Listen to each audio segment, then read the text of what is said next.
Hey guys, Billy Campbell here with Hawg Power Sports. Today we're going to be talking about our 400 and 250 UTVs from FangPower. But first I just want to go ahead and say thank you guys for last year. We really started producing some stuff later in the year, and I mean it completely blew up, from our Apollo dirt bikes and the X18, Z20 and Z20 Max to our Cougar and Vitachi four-wheeler ATV lineup. You guys really kind of showed us that, hey, there's a lot of people really wanting this information out here. So we're going to do our best this year to produce one, if not two pieces of content at least each week. We're going to be throwing that stuff right on our YouTube page, but we're not just going to talk about the products that we sell. We're going to talk about the frequently asked questions that our customers have. What are the ABCs of what is the Chinese power sports industry? We're going to talk about care and maintenance. We're going to talk about upgrades.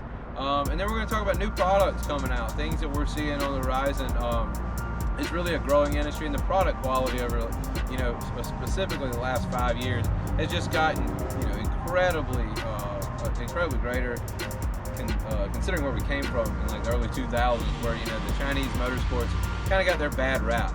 So we want to really focus in on the things that are exciting, things that are good, things that are quality here in the industry, in ways that people can really get outside for less. It's always a real big surprise to the families that come here when they realize that for the same cost as dad's ATV, really the whole family can have maybe 3 or 4 units total and bring home. Maybe not in the side-by-sides here, but really in the ATVs, the dirt bikes, that kind of thing. So it's really our goal, hey, let's keep getting more people out. COVID season, it seems to never end.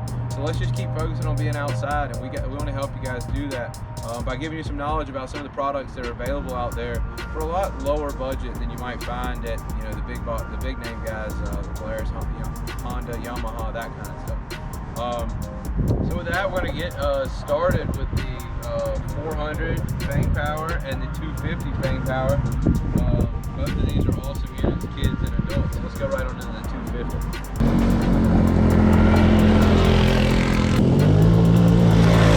Today we're going to be talking about the FangPower 250 UTV. I've got Addison here. Addison's been working with us for over a decade. She's in here every day in the shop. Stares at me intently. This is my girl. This is going to be side-by-side where maybe your kids graduated from the go-kart, right? Wanting to kind of get a little bit more on the open dirt road with dad or mom, and whatever it is that they do in their neck of the woods. This is going to be an awesome entry-level option. We retail it here at our shop with our in-house warranties and stuff included for $44.99. It's going to run about 35, 38 miles an hour, somewhere in there. But you can tell, in comparison to myself, that it is a smaller vehicle. It's going to be similar to some of the Polaris or so in the fact that it's belt driven to a chain drive.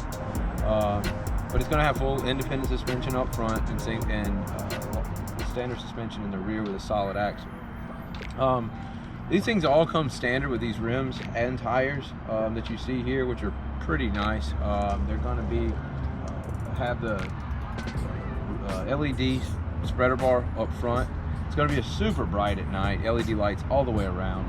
The seat's going to be adjustable, so you're going to find that if under correct supervision, that parents and their kids can ride this thing alike. You're probably going to see kids somewhere around the mid 4-foot range be able to touch the pedals. Of course, that's something you only want to do under direct supervision, maybe at your home in the yard, that kind of thing. Let's walk around to the back here, and you'll see that this is running our standard GY6 engine. The rear end is most similar to our go-karts, our 150 dune buggy kind of style. Gonna have our disc brakes here for the whole axle, as it is a solid axle, but really easy to work on. Very standard in our industry to have this type of engine and setup in the whole rear end, be it your standard 150 go-karts or what they would call 200s in the name of the T-Rex, the Saharas, the Safaris, all these different names that they sell them under, typically utilize a similar rear end. So it's not like these are anything new or different that you can't get parts for or something like that. It's very much run-of-the-mill. I will say that these have a lot of pep to them. They're actually surprisingly quick, I guess you would say. They do donuts, you know, with a solid axle. They're going to be able to have the power to do that. And of course, like anything else, you can govern these down to keep them safe for, you know, new riders and that kind of stuff. Now, you're going to have your fuel tank fill here. It is going to require a key. You have that key on the key ring. It is separate from the actual ignition key, which is good. If you do in fact lose the key to this, then you don't have to change the whole entire ignition. That's a big benefit here. This dump bed, plenty big enough for a cooler for the day. I mean, you know, you look at it, I can lay all the way in. It's a pretty big, I guess probably 36 inches wide by about 20 inches deep or so. It's going to be something that you can pack, you know, everything in, strap it all down with your hooks that are here. You can put a cargo netting over it, or just standard bungee straps. But utilizing that area right there, it's going to help you a lot for a full day on the trail. Being that these are, you know, standard GY6 engines, they're going to have the standard, really efficient, you know, type model that you would normally ride around in, and be able to spend an entire day on pretty much a tank of fuel. So you can go just about anywhere and everywhere that you want. Of course, we always advise that you keep a little extra fuel on you in case you get stuck somewhere. Moving back on up front here, we're going to have our front end suspension, which is also set up similar to some of our go-karts. Is going to be independent suspension with disc brakes on either side. They are plenty strong enough. They lock, you know, they lock right in place. You've got ABS though, so you're not locking them out when you're on the road. Back to your headlights here, awesome LEDs, LED accent lights, as well as blinkers in there. And, you know, of course, standard rack and pinion suspension with an oil cooler. So that's a really big deal for a long day out running hard in the woods. Standard, you're going to come with mirrors on these, like any of our big golf carts and stuff. She might take off, but stay girl. But the doors, the latches are just awesome. You pop these things out, it actually pops the door out for you, and you've got clear entryway in there. Inside features are going to be, you know, basically a speedometer, which is going to have a revolving gauge, digital gauge. It's going to show you coolant level, or how hot the engine itself is, as well as your fuel gauge. So you'll be able to see that as it flips around and around. On your dash, you're going to be looking at your headlight switches. You're going to be looking at your horn, and then of course your light bar up top. Really simple design here. Not a lot of bells and whistles, not a lot to mess up and stuff. Really the only other thing to speak of is the fact that you have a grab bar on the passenger side there. It definitely ensures your safety, you know, along with, of course, your seat belts and all that you have.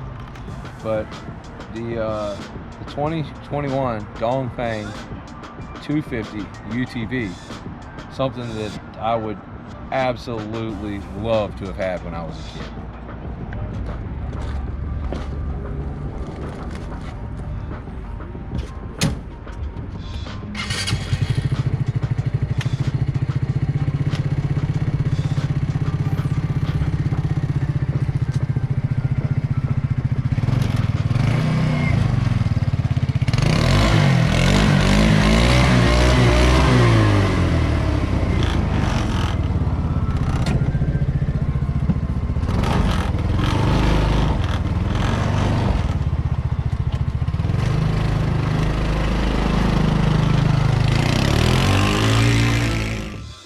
Alright guys, here we've got the 400 UTV from FangPower.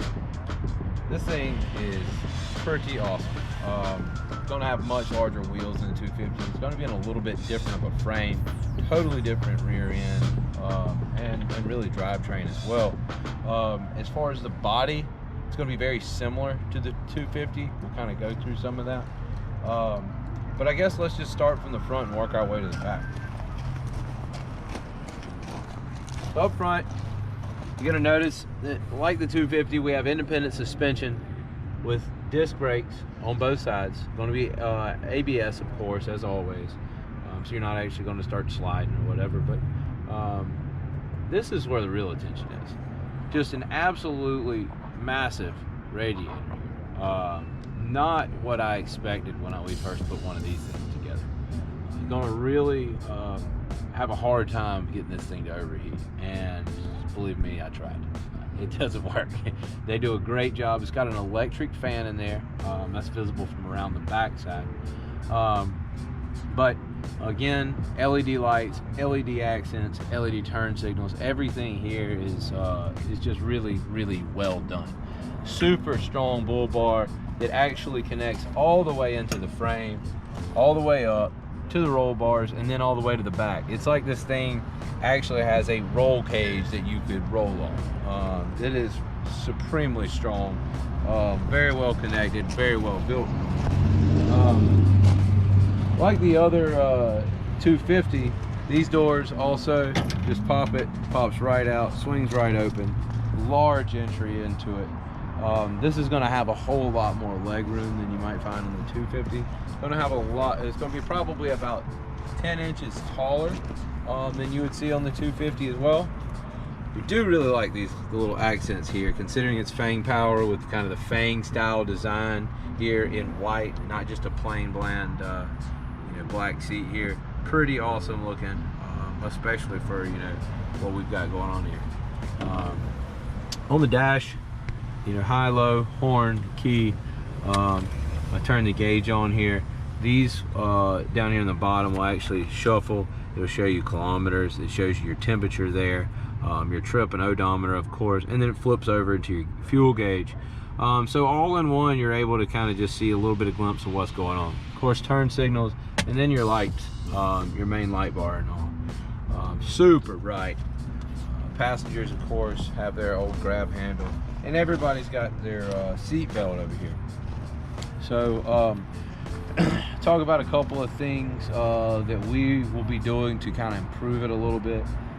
There is a little bit of vibration in the roof. We'll probably throw some weather stripping in there, give it a little extra padding, quiet it down a little bit. But really, that's about all we're interested in as far as noise and creature comforts. Everything is great. The thing rides great. Suspension's awesome. Super soft ride. A lot better than I would have ever expected out of something like this. It was definitely a gamble getting these things. Actually, got to give those a little force. It was a gamble getting these things, in my opinion, when I first saw them, and I was quickly turned around like, hey, this is actually a really, really awesome unit.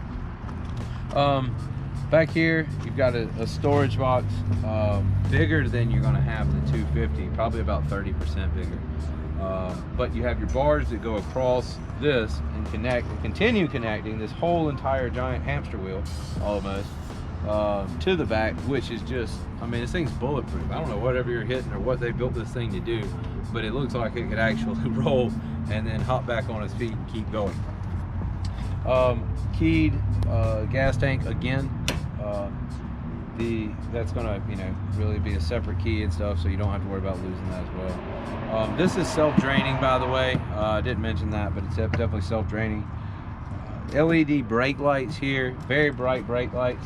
And if you go down, we're gonna have a solid axle down here, which was not what I expected to get. That is really awesome.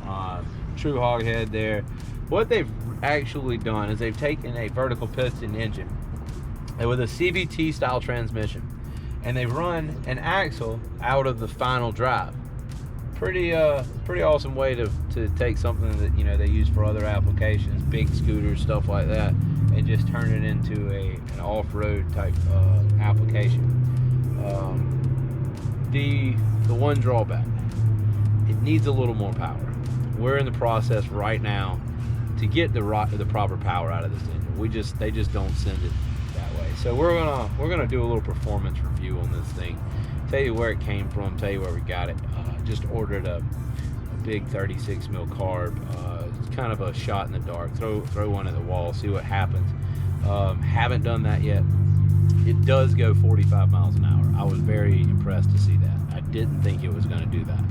The takeoff is what we're talking about. We want to get a lot more torque out of this thing.